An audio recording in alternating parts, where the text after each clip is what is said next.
الرحمن الرحيم مالك يوم الدين إياك نعبد وإياك نستعين اهدنا الصراط المستقيم صراط الذين أنعمت عليهم غير المغضوب عليهم ولا الضالين.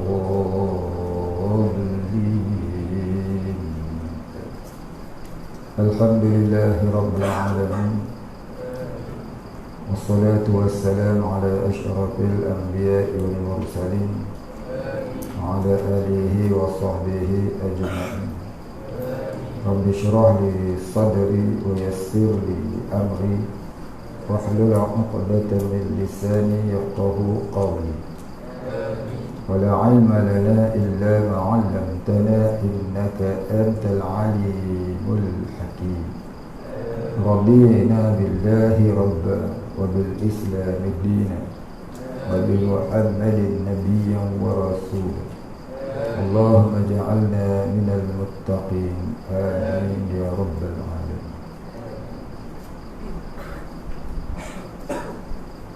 Kita sambung muka surat 92.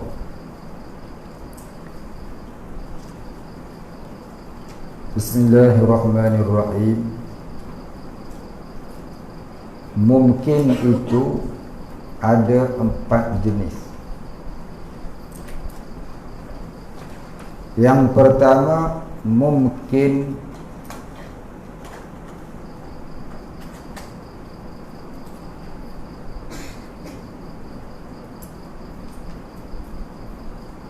tulis salah.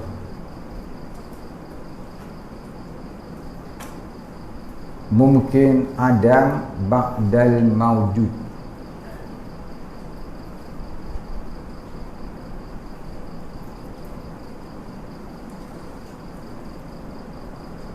Adam tu bukan mu'addamun. Ain dalmi. Mungkin Adam ba'dal mawjud. Ada alif lam mim waw. Alif lam mim waw jim waw dal.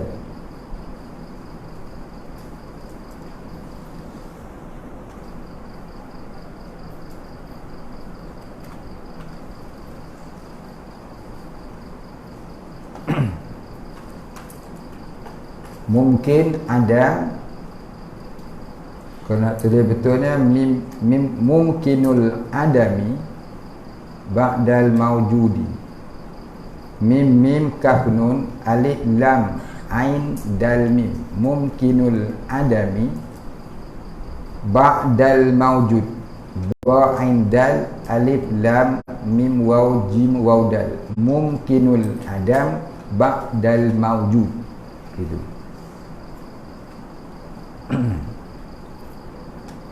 Iaitu suatu yang dahulunya ada, kini sudah tiada. Seperti makhluk yang telah mati atau musnah. Seperti nabi-nabi yang sudah tidak ada, rasul-rasul yang sudah tidak ada zaman-zaman dulu, yang sudah tidak ada sekarang. Itu namanya mungkinul adami ba'dal mawjudi. Yang kedua, mungkinul mawjudi.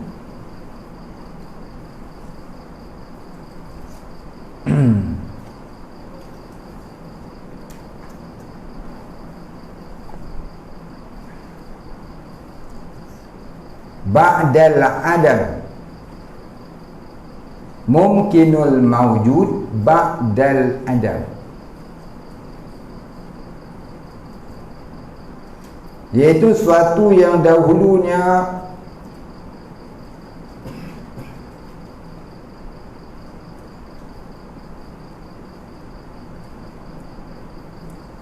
suatunya tiada, kini ada. Seperti makhluk yang kini masih dan sedang ada, macam kita ni. Mungkin mawjud ba'dal adam. Benda yang ada selepas tiada.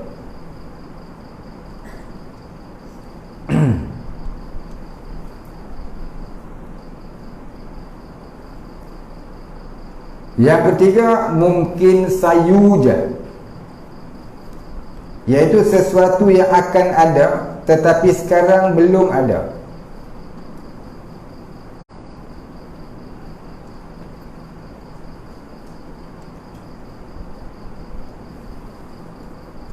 Dulunya tak ada, sekarang pun tak ada, akan datang ada. Atau namanya mungkin sayujan. Yang keempat, mungkin ilmullah annahu la yujad, iaitu sesuatu yang di dalam pengetahuan Allah bahwasanya ia tidak akan ada. Baik, apa makna mungkin? Mim kaf nun, mumkinun. Jamaknya mumkinatun, mumkinat. Mungkin ni maknanya perkara yang harus ada dan harus tiada. Itu mumkinun. Bukan mungkin mim waw nun, mim waw na kaf ya nun, tu mungkin cakap Melayu. Mungkin barangkali kot, orang kata mungkin. Ni bukan, ni cakap Arab. Mim kaf nun, mungkinun, maknanya perkara yang harus ada. Jadi perkara yang harus ada ni ada 4. Yang pertama, dulunya ada, sekarang tiada. Yang kedua, dulunya tiada, sekarang ada. Yang ketiga, dulu tiada, sekarang pun tiada, akan datang, akan ada. Seperti kedatangan Dajjal, kedatangan Imam Al-Mahdi, kedatangan kiamat. Itu namanya mungkin sayujan. Baik. Dan yang keempat, mungkin yang di dalam ilmullah. Ini perkara yang di dalam pengetahuan Allah, yang ianya tak akan ada sampai bila-bila. Dulu tiada, kini tiada, selama-lamanya tiada. Dulu, kini dan selamanya tiada. Itu namanya mungkin ilmullah annahu la yujad. Baik, habis. Ini dah cerita banyak kali dah dalam kitab-kitab yang lalu. Kita tak nak cerita banyak, teruskan. Kemudian dia cerita hukum adat. Ejak adat tu salah. Padam adat tu. Ejak adat ain alif dal ta, apa? Ain alif dal ta marbutah. Bukan ta taknis.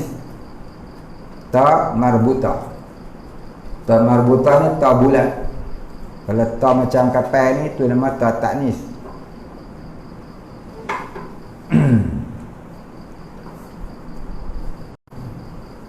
Ain alif dal ta marbutah. Hukum adat. Apa maksud hukum? Hukum ni pada lughah maknanya keputusan. Orang panggil result. Ya, keputusan. Jadi sesuatu perkara yang dibuat keputusan, itu namanya hukum. Nak pergi ke tak nak pergi? Jom pergi lah. Tu dihukumkan pergi, contohnya. Ada ke tak ada? Ada. Tu hukum. Sah ke batal? Batal. Tu hukum.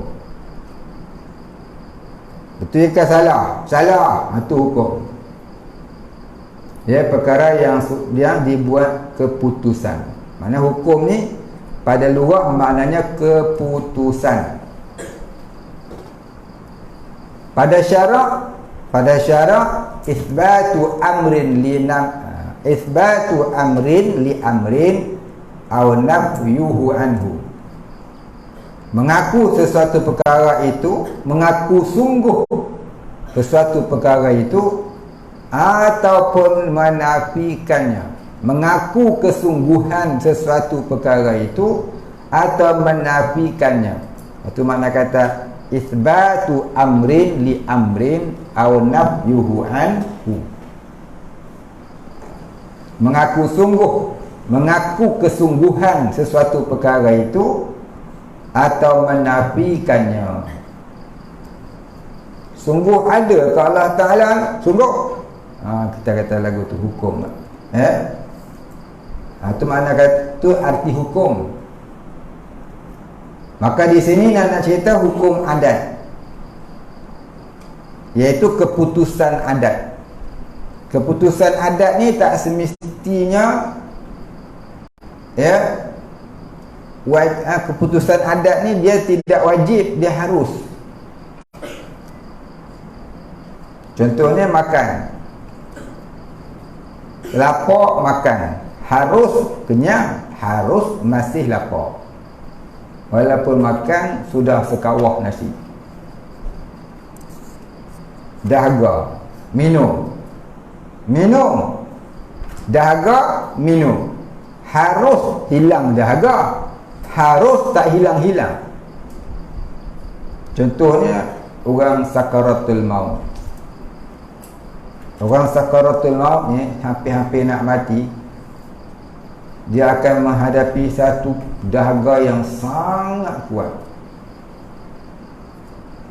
Bila roh nak keluar ni, badan jadi panas. Badan jadi panas. Dah badan jadi panas,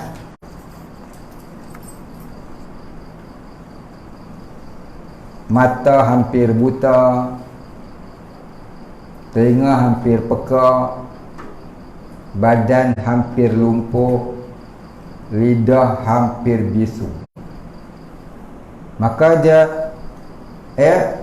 seluruh tubuh tu menghampiri kebutaan mata, kepekakan telinga, kebisuan lidah dan kelumpuhan tubuh.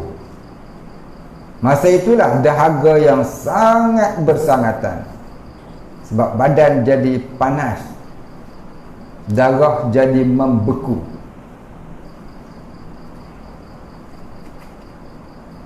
Jadi tak kala itulah dia sangat inginkan air.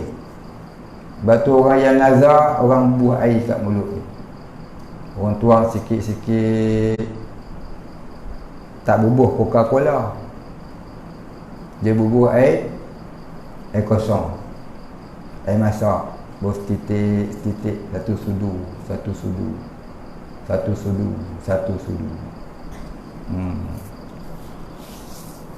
Itulah dia sakaratul maut, tak kala nak mati, dahaga yang bersangatan. Tersangat dahaga itu ialah orang yang banyak makan dan minum ketika hidup di dunia. Lebih-lebih lagi yang banyak makan minum yang sedap-sedap.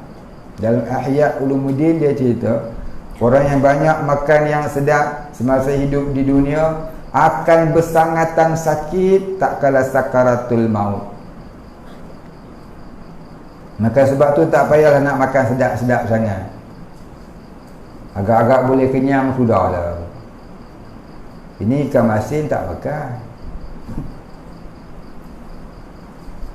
Ikan masin tak makan. Saya beli banyak ikan masin. Bukan saya beli, kakak saya bagi banyak, 10 bungkus.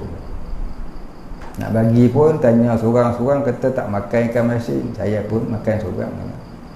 Sehari seekor, 2 ekor. Sebab saya tak makan, tak apa nak makan ayam. Pasal muda-muda dah makan ayam banyak, sekor-sekor saya makan. Yang bulu-bulu saya makan. Pasal tak nak bagi bazir.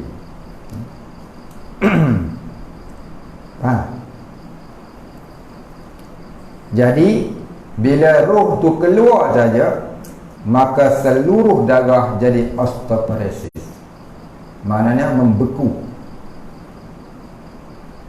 Kalau kita potong tak keluar darah, membeku darah. Masa itulah mata jadi buta, telinga jadi pekak, lidah jadi bisu, seluruh tubuh jadi lumpuh, darah jadi membeku. Itu namanya kematian. Bila ruh sudah keluar. Baik. Itu namanya hukum adat. Hukum adat. Ada orang yang masa matinya nikmat. Bukanlah semua orang mati tu sakit. Ada yang masa matinya nikmat, dan kalau boleh nak mati lagi. Nak mati dan nak mati lagi. Siapa? Orang yang mati syahid.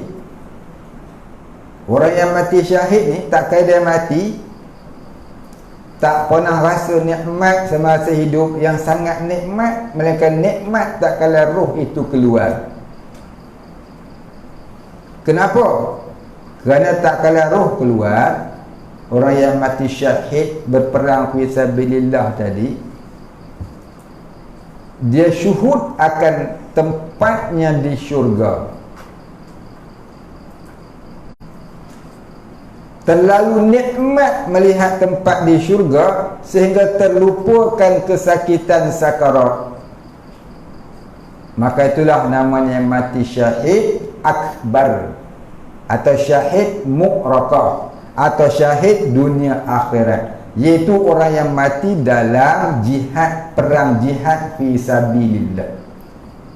Maka kita ni wajib berniat untuk mati syahid akbar ini. Siapa tak niat untuk mati syahid akbar, dia khawatiri mati su'ul khatimah, mati jahat, mati yang pedih, mati azab. Jadi kita wajib berniat untuk mati syahid akbar, dan wajib kita berazam, kalau aku ada peluang untuk perang fi sabilillah, nescaya aku akan tinggalkan semua kehidupanku. Kena ada iltizam. Orang yang nak jadi tentera Al-Mahdi, dia tidak menyayangi lagi hartanya, kehidupannya, jawatannya, apabila Al-Mahdi sudah pun terbit. Sebelum itu pun dia sudah tidak ada lagi kecintaan kepada dunia. Kalau kita masih ada cinta dunia, itu bermakna kalau terbit Al-Mahdi barangkali dia tak berjumpa. Duk mana pun tak tahu. Tentang duk karaoke lagi. Baik, ini hukum adat. Eja molek-molek tu salah, eja adu ain alif dal ta marbuta. Apa dia hukum adat? Iaitu perkara yang diaturkan oleh Allah. Tiap-tiap perkara itu dijadikan oleh Allah dengan asbab. Boleh juga berlaku tanpa asbab. Seperti api itu membakar. Boleh juga sebaliknya, seperti Nabi Ibrahim yang dibakar oleh Namrud tetapi apinya menjadi sejuk. Baik, habis. Siapa lagi? Seperti Nabi Ismail yang dipotong lehernya oleh ayahandanya Nabi Ibrahim dengan pisau, tapi tak lut. Sedangkan pisau itu dah diasah tajam. Seperti juga Nabi Yunus, berlaku adat kalau dah duduk dalam perut ikan mati, hancur. Tapi 40 hari Nabi Yunus duduk dalam perut ikan, dia masih hidup bernafas. Hukum adatnya mati, tapi dia tak mati. Ikan makan orang, tak mati orang. Orang makan ikan, habis. Hukum adat itu ataupun adat, betul kan, ain alif dal ta marbuta. Hukum adat itu 4 pertambatannya. Ini 4 kaitannya. Baru lagi kita baca ni dalam kitab Qadah baru ni. Jumpa lagi. Biar kita ulang beringat. Yang pertama ada dengan ada, seperti ada kenyang dengan ada makan. Yang kedua tiada dengan tiada, seperti tiada kenyang dengan tiada makan.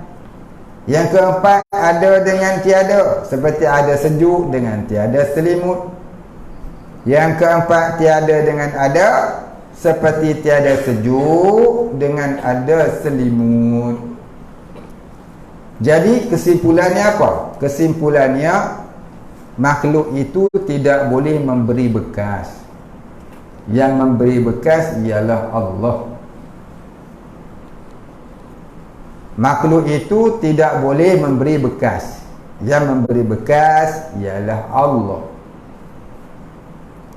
Siapa yang berkata makhluk itu boleh memberi bekas, maka ia syirik. Berkata tak apa lagi, jangan dia beriktikad. Siapa yang beriktikad makhluk itu boleh memberi bekas, seperti ubat boleh menyembuhkan, pisau boleh memutuskan, alam semula jadi, makhluk boleh memberi bekas, dia iktikad lagu tu, syirik tanpa khilaf. Siang tak mau tidur, malam baru nak tidur.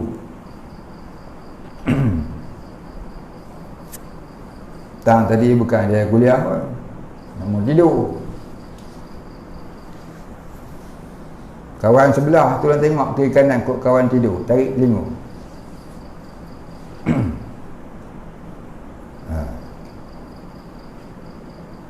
Baik, itu namanya syirik. Orang yang beriktikad makhluk boleh memberi bekas, asbab boleh memberi bekas, asbab tidak boleh memberi bekas. Baik, jadi yang memberi bekas siapa? Yang memberi bekas ialah Allah. Jadi harus Allah memberi bekas dengan asbab yang beradat. Harus Allah memberi bekas tanpa asbab yang beradat. Maka barang siapa yang beriktikad Allah boleh memberi bekas dengan perantaraan sesuatu, jika tiada perantaraan Allah tak boleh memberi bekas, maka itu hukumnya adalah syirik juga. Siapa beriktikad Allah dapat memberi bekas dengan perantaraan sesuatu, jika tak ada perantaraan maka Allah tidak boleh memberi bekas, hukumnya adalah syirik. Dia yakin Allah boleh memberi bekas, tapi kena ada sesuatu yang lain, kena ada asbab. Kalau tak ada asbab tu tak boleh. Maka ramailah orang yang duk ada macam ni mengaku ahli sunnah wal jamaah. Kalau kau tak berusaha, macam mana Tuhan nak tolong? Cakap saja tu tak apa lagi, tapi kalau dia i'tiqad lagu tu syirik, wal a'yazubillah. Allah boleh tolong kamu dengan syarat kamu ada usaha. Macam tu. Maknanya Allah boleh memberi bekas dengan syarat ada asbab. Siapa i'tiqad lagu tu syirik, wal a'yazubillah. Jadi kita wajib yakin, wajib i'tiqad Allah boleh memberi bekas, sama ada asbab ataupun tiada asbab. Bahkan asbab itu pun Allah yang jadikan. Baik. Dua perkara tu jaga. Ya. Dua perkara tu jaga. Yang nombor dua tadi tu banyak orang macam tu. Kalau kamu sendiri tak berubah, macam mana Tuhan nak mengubah? Allah tak mengubah nasib satu kaum kalau kaum tu tak mengubahnya sendiri. Pandai-pandai dia. Itu namanya mazhab memandai-mandai. Bukan nak jadi pandai, jadi bodoh. Ya, bukan nak jadi pandai, jadi berdosa. Bahkan terkadang menjadi syirik, wal-a'yazubillah. Sebab apa? Tauhid tak nak ngaji. Jadi dah lagu tu. Baik. Jadi bab Allah tak mengubah nasib satu kaum ni kita dah cerita banyak kali lah dalam kuliah-kuliah. Malam ni saya tak nak cerita lah rasanya. Jadi, siapa yang saya nak tanya tu cuba buka lah, ya, kuliah-kuliah kita yang lalu, ulang-ulang kaji lah. Kalau di sini ada yang tak faham, bolehlah tanya kawan sebelah. Kalau kawan sebelah pun tak tahu, tanya pula orang sebelah lagi. Kalau sebelah tu pun tak tahu, hang jadi ikan sebelah. Tu ikan sebelah. Kau tengok. Ikan sebelah tu lagi cerdik. Walaupun dia sebelah, tapi dia hidup dalam laut. Baik. Banyak kali dah cerita ni, bab ni. Bab innallaha la yughayyiru biqaumin. Allah Ta'ala tidak mengubah sesuatu kaum. Jaga molek tu. Salah faham, syirik, wal-a'yazubillah, sekurang-kurangnya berdosa besar. Tapi kalau ada masih nak tanya, saya jawab lah. Sebab macam mana orang tanya, kuat ada juga yang nak tanya. Benda ni saya dah hurai banyak kali sebenarnya. Baik, habis. Tadi hukum adat, sekarang kita masuk yang baru, hukum syarak. Apa dia hukum syarak? Keputusan syarak, iaitu hukum yang diturunkan oleh Allah kepada Rasulnya. Hukumnya ada 5 bahagi: wajib, sunat, haram, makruh, harus. Wajib semua orang tahu lah, buat dapat pahala, tinggal dapat dosa. Sunat, ya, tinggal tidak berdosa, buat mendapat pahala. Haram, buat dapat dosa, tinggal kerana Allah dapat pahala. Tinggal kerana takut kepada manusia, terkadang dapat dosa. Bukan dia tinggal, tapi bukan kerana Allah, kerana manusia, maka terkadang dapat dosa. Terkadang dapat dosa, ya. Itu kena rujuk dengan ilmu tasawuf lah. Yang keempat, makruh. Apa dia makruh? Tinggal kerana Allah dapat pahala, buat tidaklah berdosa. Yang kelima, harus. Apa dia harus? Itu namanya hukum ikhtiyari, hukum pilihan. Buat pun tak apa, tak buat pun tak apa. Tapi mengurangkan yang harus di dalam kehidupan adalah sunat. Mengurangkan yang harus di dalam kehidupan adalah sunat.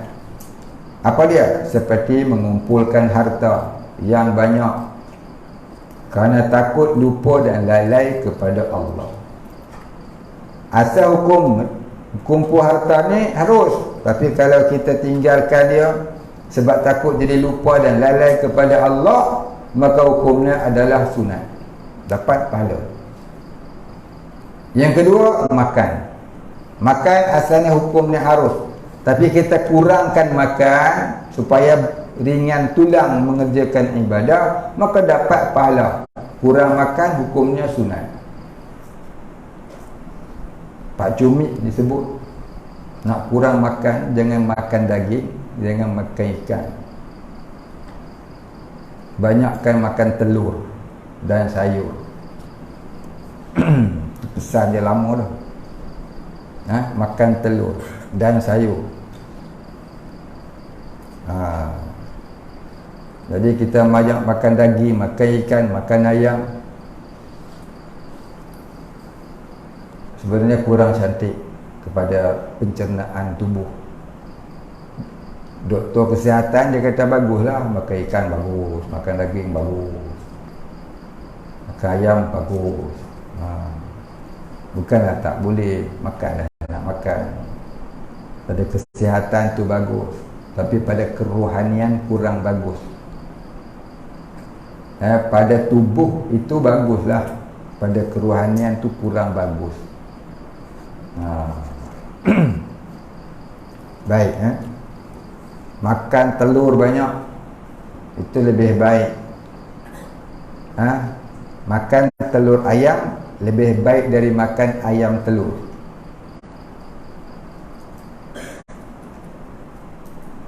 Makan telur ayam lebih baik dari makan ayam telur.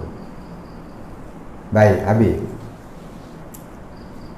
Tempat hantaran hukum syarak itu pula ada 5. Dinamakan hukum wadai. Dikatakan juga punca jatuhnya sesuatu hukum syarak. Hukum wadai ini maknanya punca jatuhnya sesuatu hukum syarak. Contohnya punca jatuh hukum wajib. Puncanya mestilah ada sebab, ada syarat, ada mani', ada sah, ada batal. Mana batal? Tu dia nombor 5 belakang, punya jauh dia pergi. Apa dia sebab? Apa dia syarat? Apa dia mani'? Apa dia maksud sebab? Sebab tu kerana sesuatu. Contohnya apa dia? Sebab wajib solat. Apa dia? Masuk waktu. Sebab wajib solat. Apa dia? Seperti masuk waktu.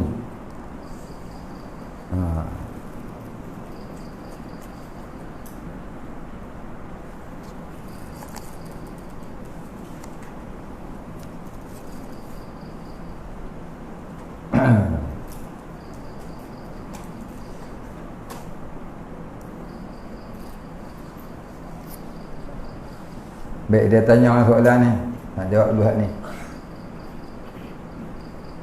Dia tanya soalan, apakah makna boleh memberi bekas?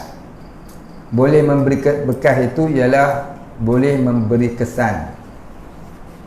Contohnya, api boleh memberi kesan kepada terbakar. Pisau boleh memberi kesan kepada terluka atau terputus.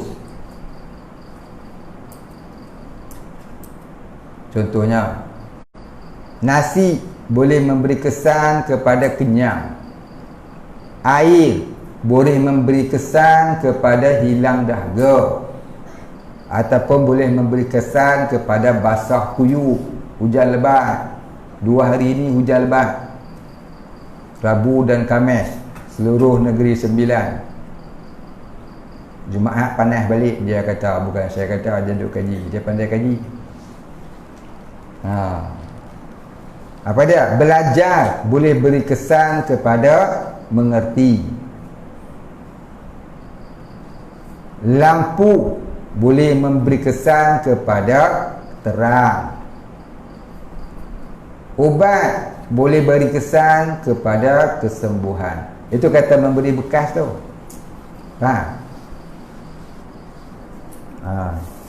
Jadi kalau kita i'tiqad yang memberi kesan tu, yang memberi bekas tu ialah pisau itulah, api itulah. Hukumnya apa hukumnya? Kalau cakap saja harus. Tapi kalau i'tiqad begitu, hukumnya syirik. Jadi makhluk tidak boleh memberi bekas, maknanya makhluk tidak boleh memberi kesan. Yang memberi kesan ialah Allah. Seperti api. Api tidak boleh memberi kesan kepada terbakar. Yang memberi kesan kepada terbakar itu ialah Allah. Adapun api itu hanyalah asbab yang berada, yang tidak boleh memberi bekas. Yang memberi bekas ialah Allah. Ataupun kita kata api itu ialah asbab yang beradat yang tidak boleh memberi bekas memberi kesan kepada kebakaran. Yang memberi kesan kepada kebakaran itu ialah Allah. Maka kita katalah asbab rumah itu terbakar kerana api lighter, api dapur, wayar pintas. Itu contohnya. Hakikatnya bukanlah api itu, lighter itu Allah. Ya? Jadi lighter tu asbab yang tak boleh memberi bekas. Hakikatnya Allah yang boleh memberi bekas. Jadi harus saja Allah membakar rumah itu tanpa api, tanpa lighter, tanpa gas meletup, tanpa wayar pintas. Ya, boleh saja Allah Ta'ala janjikan itu dengan asbab seperti lighter. Contohnya apa dah? Nabi Ibrahim sudah ada api membakarnya, tapi tak pula dia bakar. Dia bakarnya Ibrahim, api itu tak bakar pun, tak membakar pun. Qulna ya narkuni bardan wa salama. Kata oleh kami, wahai api, jadikanlah dirimu itu sejuk dan sejahterakan atas Nabi Ibrahim. Maka Tok Bomo pun hafallah ayat itu. Buat penawar, buat jampi orang demam panas. Siapa yang ada penyakit kepanasan, bacalah ayat itu. Demam panas ke penyakit kepanasan, bacalah ayat itu pada air. Baca 111 kali. Mudah-mudahan sembuh penyakit. Qulna ya narukuni, Qulna ya narukuni bardan wa salaman ala Ibrahim. Qulna ya narukuni bardan wa salaman ala Ibrahim. Wa salama kalau nak berhenti, ala Ibrahim. Kalau tak nak berhenti, wa salaman ala Ibrahim. Baik. Ibrahim ni dia asalnya adalah bahasa Ibrani, bukan bahasa Arab. Maknanya bapa. Rahim, Raha, Yamim, yang penyayang. Ibrahim, bapa yang penyayang. Dia sayang anak-anak dia. Maka digelarkan Allah kepadanya Ibrahim, bapa yang penyayang. Penyayang dalam bahasa Arab Rahim dengan ha, Raha, Yamim. Tapi itu Raha, Yamim dalam bahasa Ibrani. Baik. Dan lagi untuk orang biasa di Tok Bomo ni, ya, orang Tok Bomo ni baca ruqyah nak menyejukkan badan, dia baca surah Al-Insyirah. Pun baca 111 kali juga. Surah Alam Nashrah. Bacakan surah Alam Nashrah laka sadrak sampai habis. 111 kali pada air, diminum 7 hari setiap pagi dan malam. Boleh memecahkan batu karang dalam badan. Apa ni tak payah pergi ubat operate lah. Baca Alam Nashrah 111 kali pada air. Kalau tak jadi, salah baca tu. Baik. Kita sambung tadi. Itu namanya sebab, ya, sebab. Punca jadi, ya, punca hukum yang pertama adalah sebab. Contohnya sebab wajib sembahyang. Apa dia? Sebab wajib sembahyang antaranya ialah masuk waktu. Masuk waktu wajiblah sembahyang. Tapi ada syaratnya. Syarat jadi wajib tu dan masuk waktu ada syaratnya pula yang jadi wajib. Apa dia syaratnya? Syaratnya mukallaf. Apa dia mukallaf? Islam, mumayyiz, baligh, aqil, merdeka. Itu 5 syarat mukallaf. Islam, mumayyiz, aqil, baligh, merdeka. Ada 5 bukan. Islam, yang keenamnya ada keenamnya sempurna panca indera, sekurang-kurangnya 1. Apa dia? Sekurang-kurangnya dia tidak pekak. Dia cuma bisu tapi tidak pekak. Ataupun dia buta tapi tak pekak. Maka dia itu mukallaf, wajib solat. Habis pekak, dia belajar lah bahasa isyarat. Ataupun dia buta tapi tak pekak.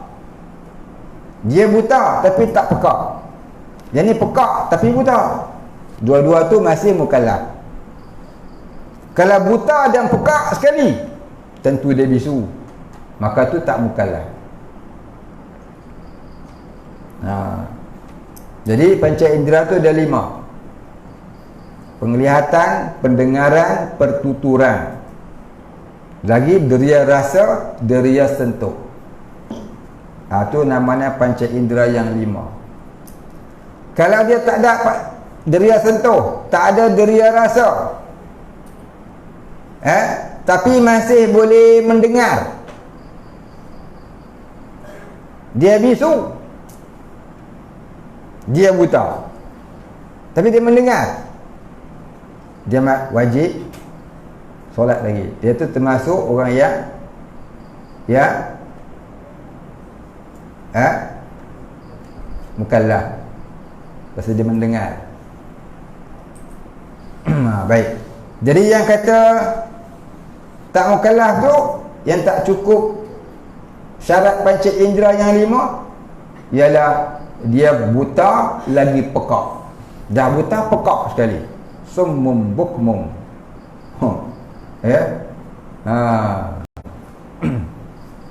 Summum bukmum umyun. Tiga-tiga sekali. Yang tu tidak mukallaf. Baik. Ada orang kata kalau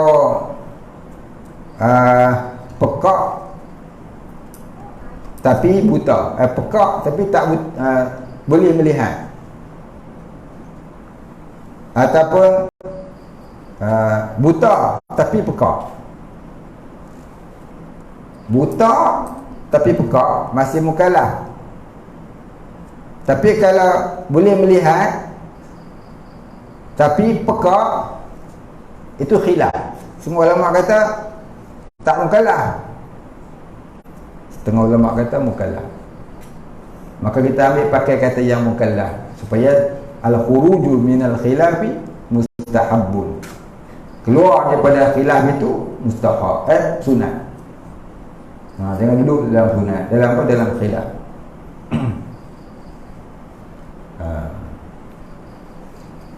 Baik, habis. Kemudian manik. Manik ni apa? Tegahan yang menyebabkan tak jadi wajib. Dah masuk dah orang tu, dah sempurna dah syarat mukallaf, dah cukup umur dah, akal pun ada, mumayyiz lagi. Mumayyiz tu mukallaf, akal ada. Kalau tak ada akal macam mana kalau tak ada akal macam mana nak mumayyiz?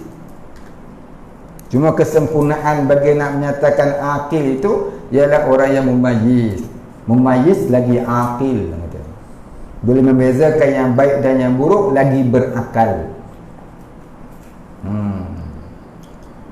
Maka ada di situ perbahasan. Kenapa disebutkan mumayyiz, lepas tu sebuah akil, berakal, sedangkan kalau tidak berakal tentu tidak mumayyiz. Jadi disebutkan mumayyiz, kemudian akil, itu mubalaghah, menguatkan. Pasal apa? Ada orang yang memayis tapi tak sempurna juga akalnya. Begitu Setengah kitab dia tak tulis memayis, dia tulis akil saja. Islam, akal, Islam, Muslim, akil, baligh, merdeka, sempurna panca indera. Ada yang tulis begitu. Baiklah, habis. Apa dia tegahan? Tegahan ni maknanya perkara yang menyebabkan asalnya wajib, tapi ada benda ni jadi tak wajib. Contohnya macam mana? Contohnya lagu mana? Contohnya selalu kita buat contoh paling mudah nak faham orang perempuan lah. Waktu dah masuk, umur dah 25, mukallaf lah tu, ya. Tapi datang uzur haid, maka tak jadi wajib lah solat dia pasal ada tegahan. Datang uzur. Orang lelaki ada uzur. Orang lelaki ada uzur lah. Ada. Apa dia uzur dia? Bila masuk waktu asar, tak wajib solat asar. Pasal apa? Tadi dia dah buat jamak takdim dalam waktu zuhur, maka tak wajiblah sembahyang asar. Itu namanya uzur syar'i bagi seorang laki-laki, solat asar dalam waktu asar. Pasal dia sudah buat jamak takdim dalam waktu zuhur. Yang tu ialah uzur orang lelaki. Yang lain tu bukan uzur. Yang lain tu saja cari penyakit.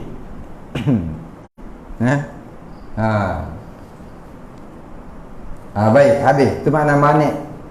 Yang keempat, sah. Apa dia sah? Sah ni maknanya diperkirakan, diakui sebagai penerimaan kerana tak melakukan perkara yang membatalkan. Dia dah habis dah solat, tak ada benda-benda yang batal dia buat dalam solat, ya. Maka jadilah solatnya itu sah. Yang kelimanya batal. Apa dia batal? Iaitu perkara yang menyebabkan tak diterima pakai. Sah ni yang diterima pakai. Batal tak diterima pakai. Itu. Batal solat ada berapa? Batal solat ni saya ada tulis dulu, ada 70 perkara yang batalkan solat. Nanti kita muzakarahkan di sini. Dulu dah buat banyak kali dah. 3-4 kali dah saya cerita bab batal solat ni.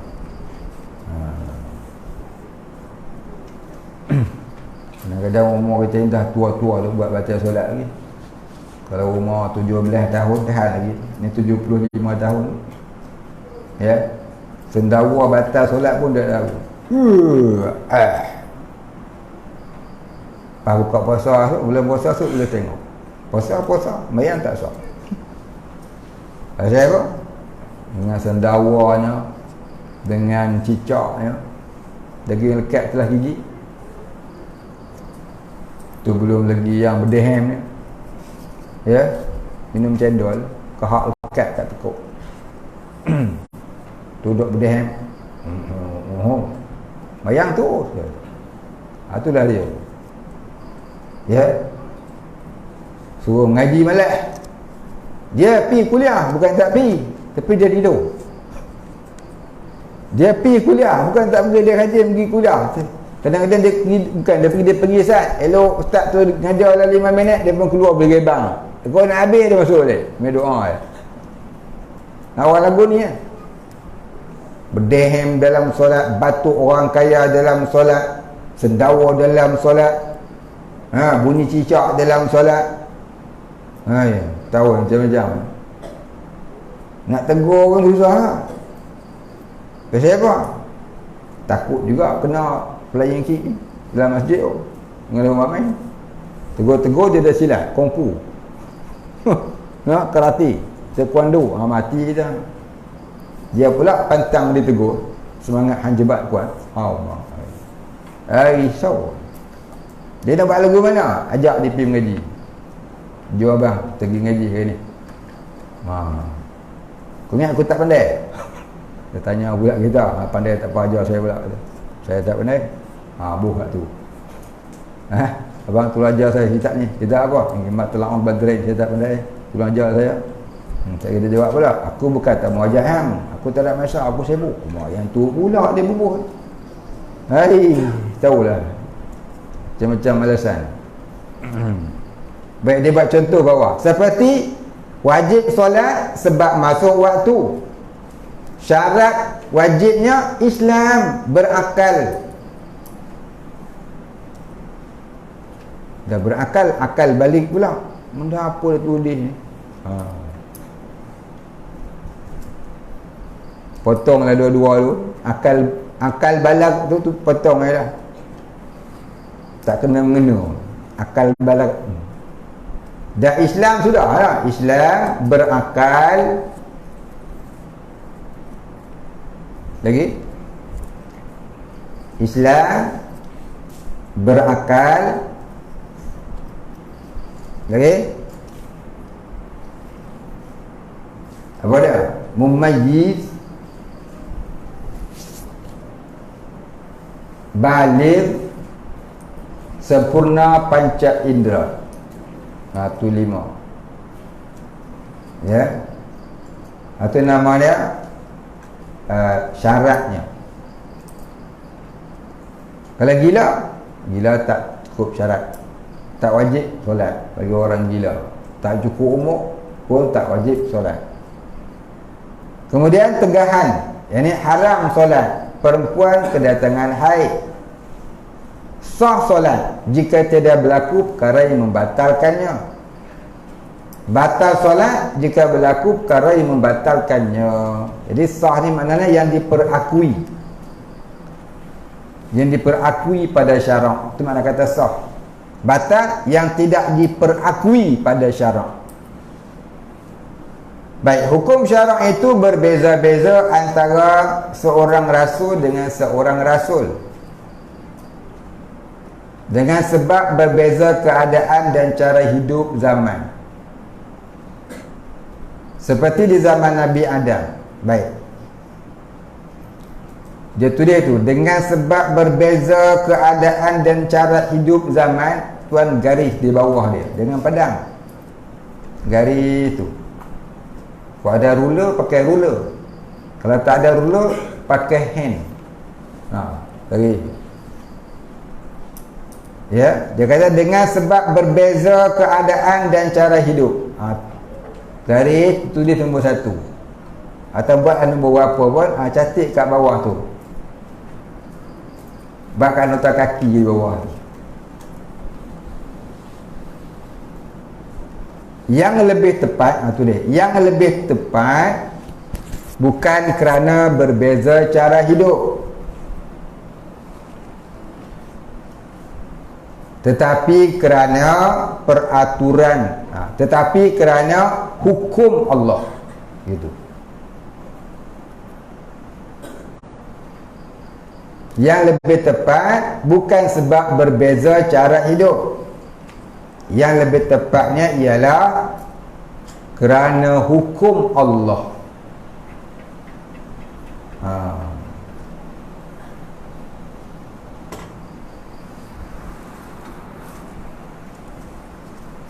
Baik. Dah. Jadi ada orang kata berbeza-beza keadaan. Memang ada orang kata lagu tu. Tapi dalam kitab usul fiqh, dia kata pendapat itu kurang tepat. Bahkan ada yang kata tidak tepat. Yang tepatnya ialah kerana hukum Allah begitu.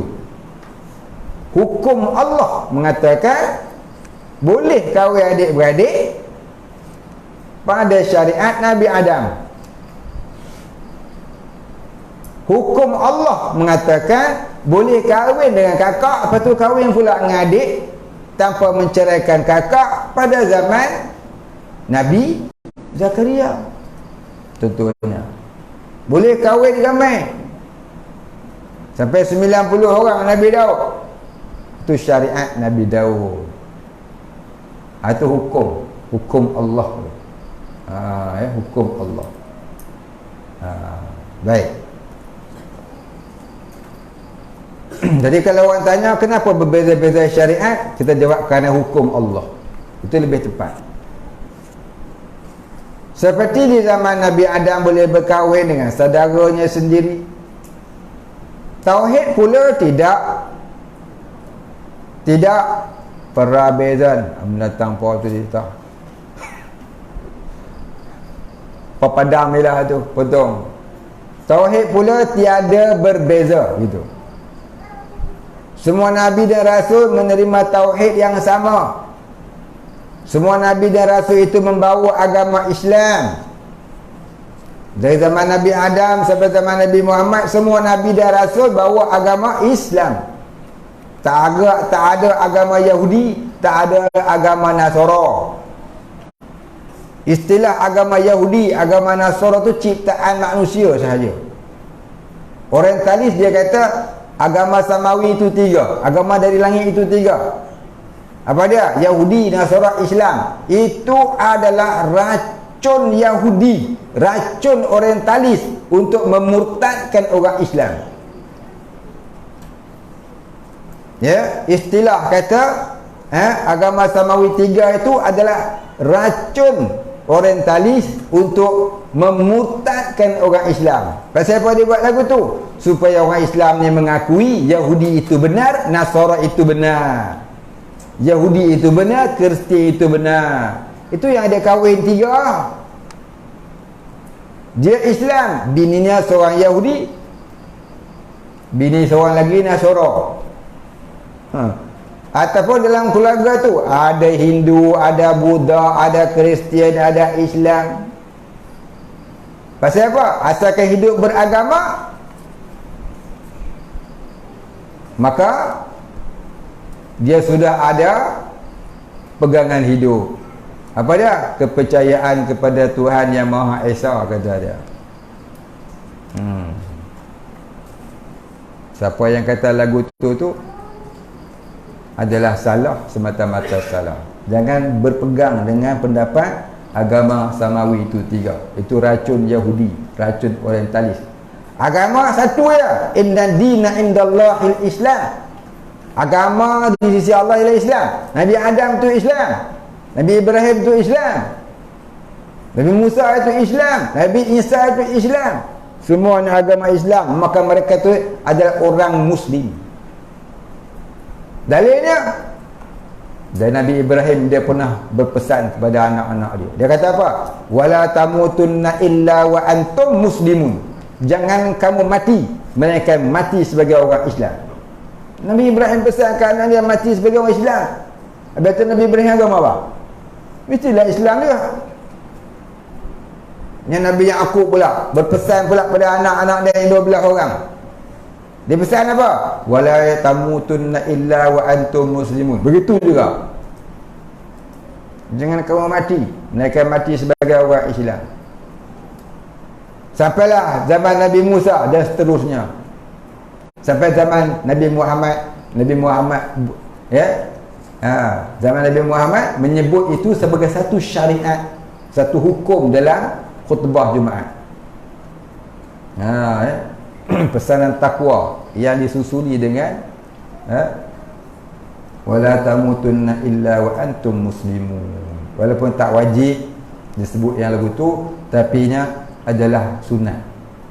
Berpesan kepada orang agama jangan mati melainkan mati dalam Islam. Jadi kalau begitu semua Nabi-Nabi adalah Islam. Bahkan Yahudi dan Nasara tu dikutuk keji dalam Quran. Di antaranya apa dia? Walan tarda ankal yahudu walan nasara hatta tattabi'a millatahum. Apa? Tidak akan redalah kepadamu ya Muhammad oleh Yahudi dan Nasara selagi kamu tidak menuruti jejak langkah agama mereka. Kenapa? Allah bidas orang Yahudi dan Nasara. Yang jahat-jahat disebut Yahudi dan Nasara. Baik, habis.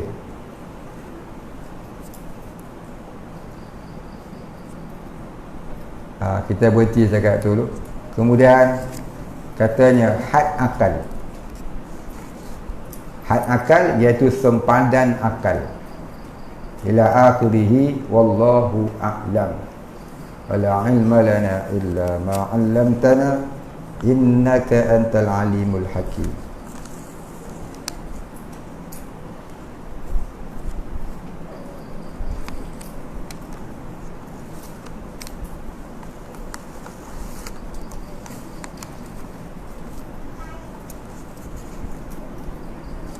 Baik, soalan dia.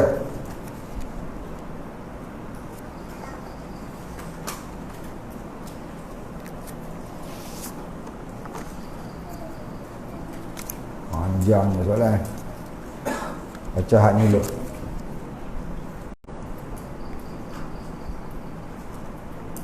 Boleh saya tahu apa hikmah Allah jadikan segala asbab yang beradat? Contoh, malaikat untuk menjaga manusia, menyampaikan wahyu, kerja untuk dapat rezeki dan sebagainya. Itulah hukum kebebasan, hukum kebesaran, kebebasan pemerintahan Allah Ta'ala yang tidak ada had dan sekatan. Yang dalam ilmu tauhid kita kata sifat yang harus bagi Allah. Ya, sifat yang harus bagi Allah. Apa sifat yang harus? Iaitulah hukum kebebasan pemerintahan Allah Ta'ala yang tidak ada had dan sempadan. Itu namanya sifat harus bagi Allah. Kita belajar tauhid, hukum akal ada 3, wajib, mustahil, harus. Apakah yang wajib bagi Allah? Segala sifat kesempurnaan bagi zatnya. Apa yang mustahil bagi Allah? Segala yang lawan bagi yang sempurna itu, yang dinamakan sifat kekurangan, yang mesti tak ada pada zat Allah. Apa sifat harus Allah? Iaitulah hukum pemerintahannya yang tidak ada had dan sekatan, yang tidak ada had dan sempadan. Maka Allah jadikan asbab itu hikmahnya menyatakan kebesarannya, menyatakan kebebasan pemerintahannya.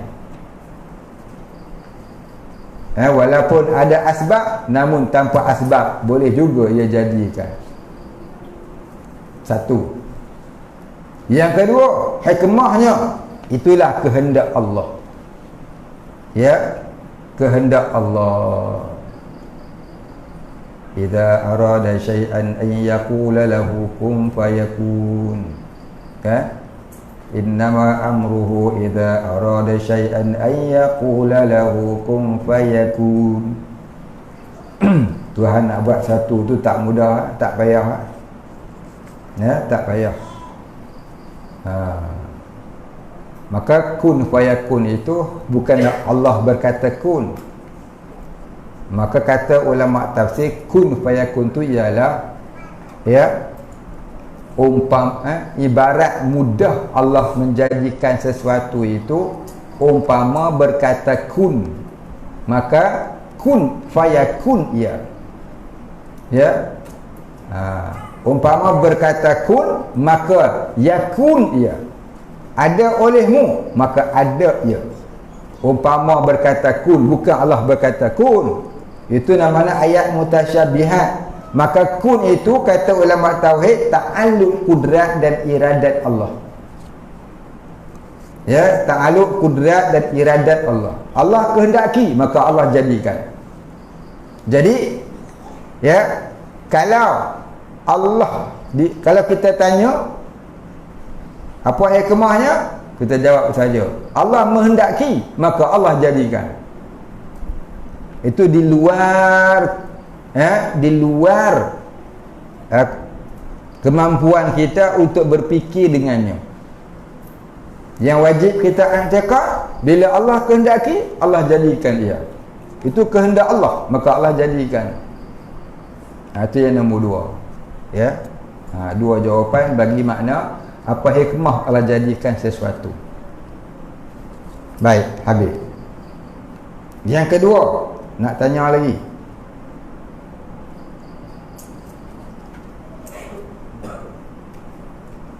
Bolehkah terangkan tentang ayat Quran berbunyi Allah tidak mengubah nasib satu kaum? Aku dah kata dah.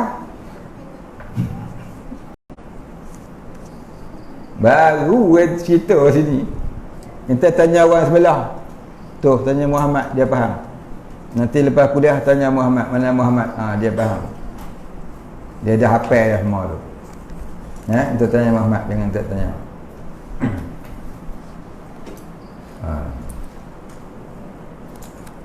Baik, tak mau jawab yang tu.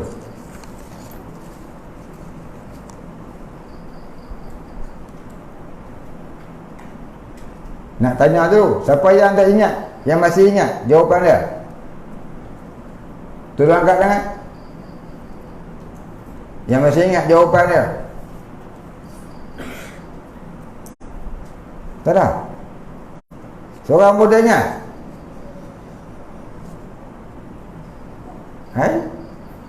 Saya tanya siapa yang masih ingat jawapan dia? Allah tidak mengubah nasib. Tu.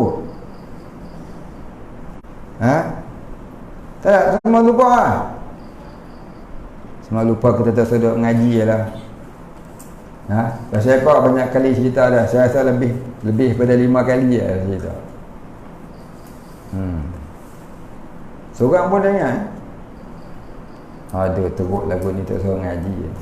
Duduk pondok kita masak je lah. Belajar masak. Masak makan. Tidak berak. Kencing kentut. Tu lah. Masak makan. Kencing berak kentut. Kentut berak balik. Lepas tu makan lagi, masak. Lepas tu tidur. Tu lah kerja kita hari-hari ya. Suruh ngaji je. Banyak kali cerita pun tak ingat-ingat. Soalan paling mudah dalam dunia. Seorang belum tak ingat. Saya tak tahu nak cerita, malah nak cerita. Lain kali lah. Tahun depan aku dah nak cerita. Cerita lagi pun esok tak ingat ke? Baik. Ini satu soalan lagi. Saudara saya ada mental. Baguslah ada mental. Saya pun nak mental. Tak ada mental macam nak mikir.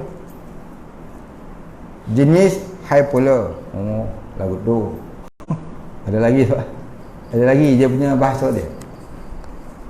Dia makan ubat terkadang bila Miss Universal tak makan. Kan Miss Universal. Miss tak makan. Miss Shoru lah ni. Miss Shoru ubat. Tak ada orang tengokkan, dia akan jadi orang lain. Dia jadi incredible hard. Contoh, jadi orang lain tu tak Islam.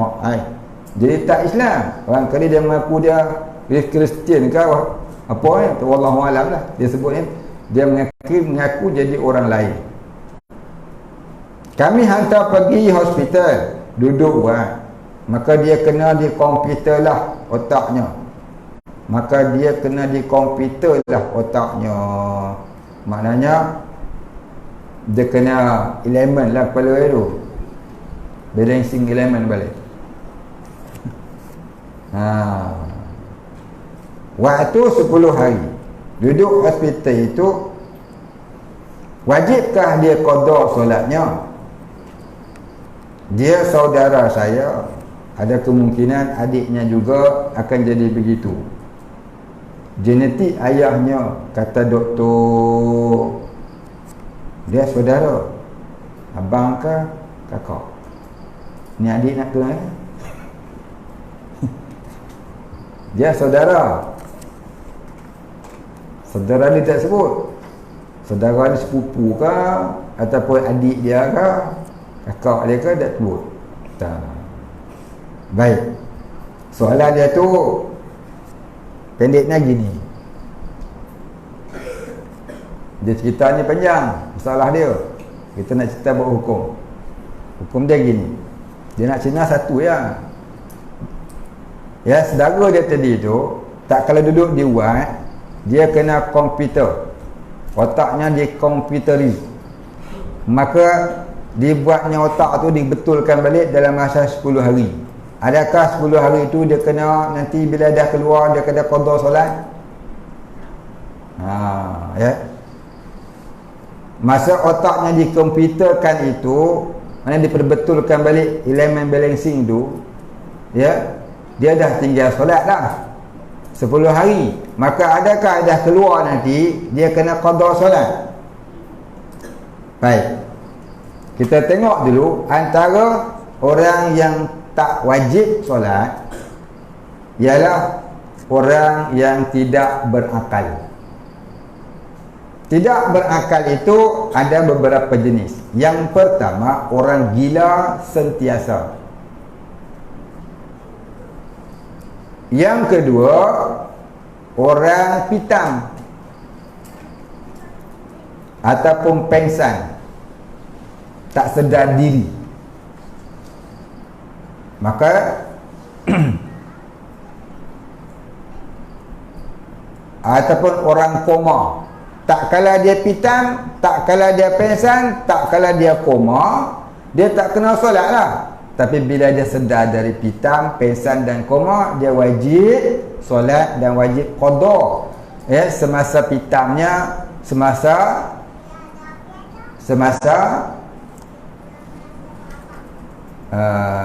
pengsannya tu. Baik. Kalau orang gila seumur hidup sampai mati dia gila, dia tak wajiblah qada. Dan dia tak berdosa tinggal solat sebab dia gila seumur hidup. Orang yang gilanya tak seumur hidup,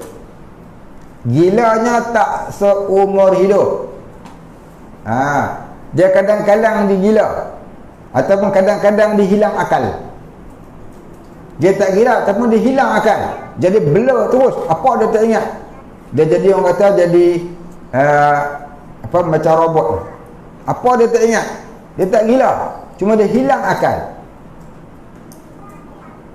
Dia hilang akal tu, dia tak menyanyi, dia tak apa, dia cuma keras punya macam batung.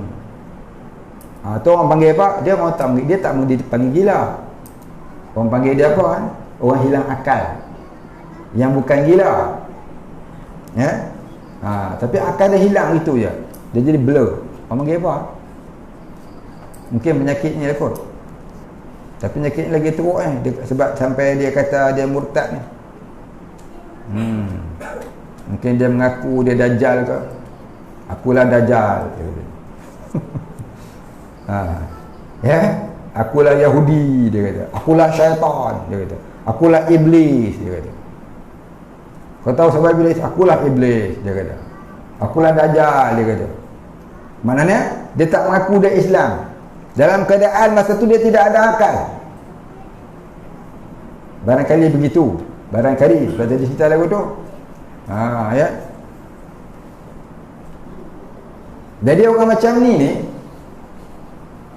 kalau dia berpanjangan begitu, tak hilang-hilang, maka dia digolongkan orang tak berakal seumur hidup. Maka dia tak diperkirakan mukallaf. Maka tiada dosa baginya sebab dia gila. Tapi kalau kadang-kadang jadi lagu tu, dalam sebulan jadilah 5 hari, kita kata. Dalam sebulan jadilah 10 hari. Ni beza ya. Beza orang sepanjang umur dengan orang yang tak sepanjang umur. Maka yang tak sepanjang umur ni, maka wajib dia qada. Ya, masa dia gila tu.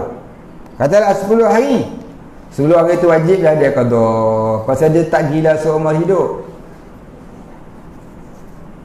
Boleh faham? Pasal dia tak gila seumur hidup, maka dia kena qada lah masa dia gila tu. Melainkan dia qada dia gila seumur hidup, dia tak kena qada. Kalau dia mati dalam masa dia gila tu, maka dia ampunkan dosanya masa dia gila tu. Namun kalau masa dia tak gila tu ada dia tinggal solat, yang tu berdosa. Maka matilah dia buat dosa lampau. Asal kewaras tak nak solat, asal gila pun nak solat. Gila pun tak mau solat lah, kan? Gila tentulah tak solat. Maka kiaskanlah dengan cerita yang ini, kes yang ini, ya. Jadi masa dia kena, ya, dia kena dia kena computerize itu. Masa duduk di luar, dia kena, dia jadi hilang apa, dia barangkali masa itu dia tidak disedarkan diri, ataupun dia menerima rawatan yang menyebabkan dia tak boleh nak solat. Nanti bila dia sudah sedar, dia kena solat. Pasal gilanya bukan gila berterusan, gilanya bermusim. Maka takkan datang gila, dia tak wajib solat. Bila dia hilang gila, dia wajib solat dan wajib qada, ya, waktu gilanya. Tu kata setengah pendapat. Kata setengah pendapat, bila dia gila, maka tak wajib dia solat dan tak wajib dia qada apabila dia sihat. Itu khilaf ulama. Ulama kata tak wajib. Pasal orang gila tak wajib solat. Maka bila dia sihat, masa sihat tu saja dia kena sok sembahyang, dia kena solat. Kalau dia ada tinggal masa dia waras dulu, dia kena qada lah masa dia waras tu. Yang masa dia gila tu tak kena. Tu ada khilaf ulama, ya, pada dua masalah itu. Habis nak buat guna, ya, al-khuruju minal khilafi mustahabbun. Keluar daripada khilaf itu sunat. Maknanya apa dia? Kalau kamu qada itu lebih baik, ya, qada itu lebih baik agar terkeluar daripada khilaf. Baik.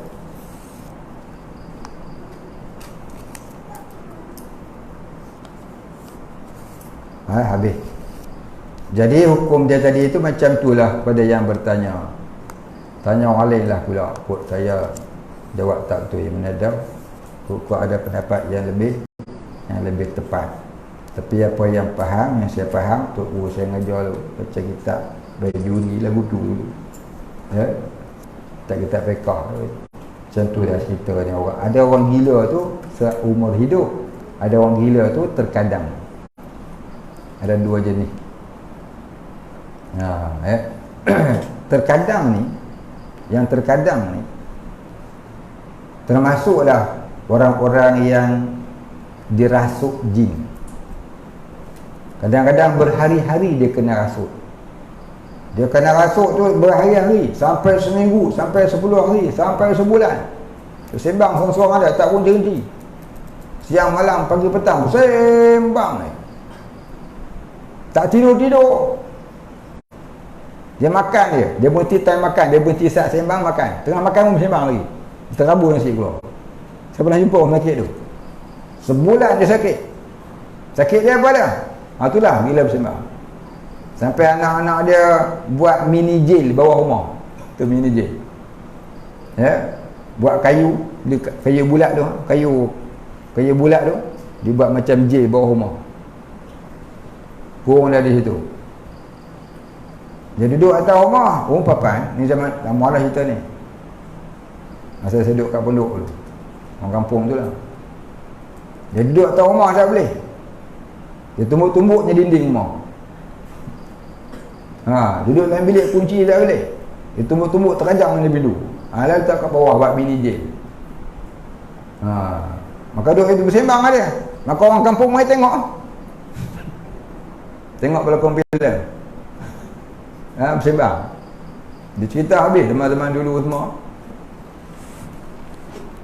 Tok Guru saya pergi buat. Dia panggil Tok Guru saya Dajjal. Tu Dajjal merah nak buat dah tu. Habis kami semua nak buat Dajjal. Ni orang gila mana dia. Tapi dia gila dia ada style. Dah lama bertahun-tahun tak jadi sekali. Sebulan jadi. Bertahun-tahun tak jadi pula lagi sekali. Itu penyakit tu.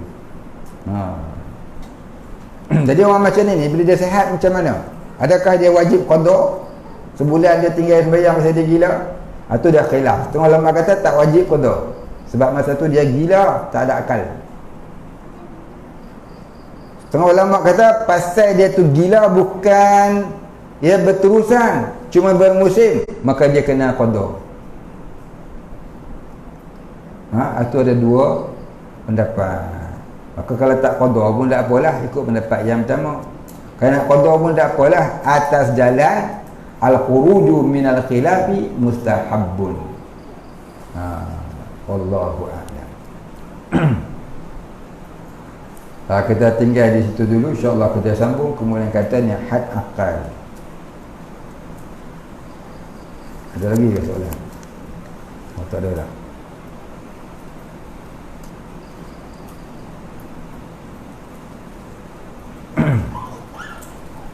Ayat tadi ni Allah tak mengubah nasib satu kaum ni, saya rasa saya sudah banyak sangat dah. Lain kalilah saya huraian tu. Pasal ada orang tak mau faham. Ngaji tak nak lebih. Dia tak nak faham. Tak apalah, nanti kita hurai. Wallahu a'lam. Al-Fatihah. A'udzu billahi minasyaitonir rajim. Bismillahirrahmanirrahim. Alhamdulillahi rabbil alamin, arrahmanir rahim, maliki yaumiddin. Iyyaka na'budu wa iyyaka nasta'in. Ihdinas siratal mustaqim. Siratal ladzina an'amta 'alaihim ghairil maghdubi 'alaihim waladdallin. Bismillahirrahmanirrahim. Alhamdulillahi rabbil alamin. Wassalatu wassalamu ala asyrafil anbiya'i wal mursalin wa ala alihi wa sahbihi ajma'in. Allahumma ighfir lana dhunubana warhamna wa antal ghafurur rahim. Allahumma ighfir lana dhunubana wa liwalidina warhamhum kama rabbayana shighara. ولمشايخنا وللمسلمين أجمعين برحمتك يا أرحم الراحمين. اللهم نور قلوبنا بنور معرفتك يا فتاح يا رزاق. افتح لنا فتحا قريبا وما فتحته على أنبيائك وأوليائك وعبادك الصالحين. صلى الله على سيدنا محمد وعلى آله وصحبه أجمعين. سبحان ربك رب العزة عما يصفون. سلام على المرسلين والحمد لله رب العالمين. تقبل الله منا ومنكم.